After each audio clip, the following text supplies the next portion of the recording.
আসসালামু আলাইকুম সম্মানিত ভিউয়ার্স, সকাল সকাল চলে আসলাম আমার শখের বাগানে।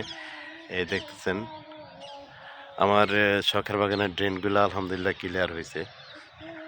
আজকে কয়েকদিন যাবত ড্রেনগুলো করতেছে। এই দেখতেছেন ড্রেন ক্লিয়ার না থাকলে পেঁপে ক্ষেতের খুব সমস্যা। কারণ বৃষ্টি হলে পানি যদি আটকায় তাহলে পেঁপে গাছের গোড়া নষ্ট হয়ে যায়, শিকড় নষ্ট হয়ে যায়। এইখানে মরিচের চারা আছে, তো ওইগুলাও নষ্ট হয়ে যায়। তাই পেঁপে ক্ষেতের ড্রেন খুব ক্লিয়ার রাখতে হয়, আর পেঁপে গাছের গোড়াগুলি একটু উঁচা করে রাখতে হয়। দেখতেছেন এইখানে পিছনে বাঁধাকপি আছে, ফুলকপি আছে, পাশাপাশি অনেক কিছুই আছে, মরিচের চারা আছে। তো আপনারা দোয়া করবেন আমার জন্য, আমার শখের বাগানের জন্য। আমি আমি যেন সফল হতে পারি। গত বছরও করেছিলাম, তো আলহামদুলিল্লাহ আপনাদের দয়ায় ভালো সাড়া পেয়েছিলাম। আল্লাহর রহমতে অনেক ভালো ফলন হয়েছিল। কিন্তু বৃষ্টির কারণে গাছগুলো নষ্ট হয়ে গেছিলো, শিকড় নষ্ট হয়ে গেছে গাছের। এতে করে আমার অনেক ক্ষতি হয়েছে। যদিও ক্ষতি, তাই আবার এই বছর নতুন করে করলাম। তবে পেঁপের জমিটা উঁচা হলে সবচেয়ে ভালো হয়, কারণ পানি আসার ভয় থাকে না। আমার এখানে পানি আসে না, তো গত বছর পুরা বাংলাদেশিতে বন্যা ছিল, তাই এখানেও পানি আসছিল। এই কারণে গাছগুলো নষ্ট হয়ে গেছিল। আমি আসলে এই কৃষিকাজ করে খুব আনন্দ পাই, কারণ কৃষিকাজটা আমার খুব পছন্দ, খুব ভালো লাগে। এই দেখেন আলহামদুলিল্লাহ চারাগুলি কত সুন্দর। এখন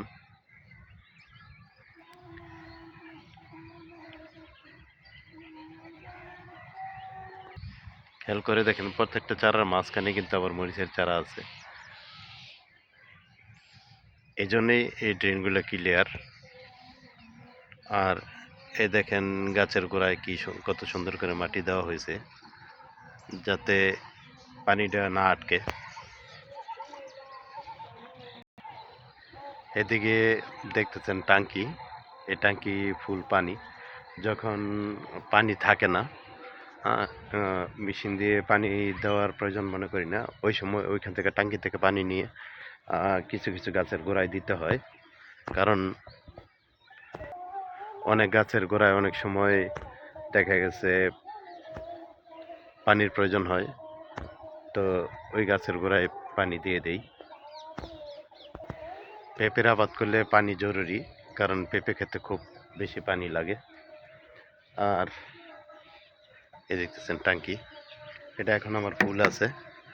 আমি যখন খেতে পানি দিই ওই সময় টাঙ্কিটা ফুল করে রাখি, কারণ সব সময় কিন্তু মেশিন দিয়ে পানি সেচা যায় না।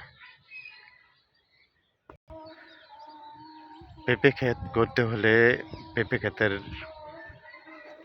জন্য সব সময় প্রয়োজন খোল, গোবর, জৈব সারগুলো যেগুলো আছে ওইগুলা, এগুলি পেঁপে গাছের জন্য জরুরি। তবে শুকনা গোবর বেশি জরুরি।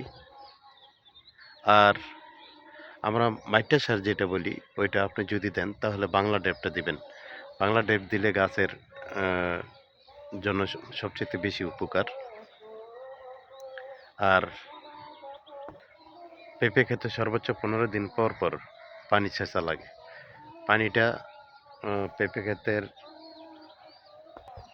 প্রধান খাদ্যই বলতে পারেন। পানি দেওয়ার সাথে সাথে আপনি ড্রেনে ড্রেন দিয়ে হাঁটবেন, আর স্প্রে করবেন ছত্রনাশক।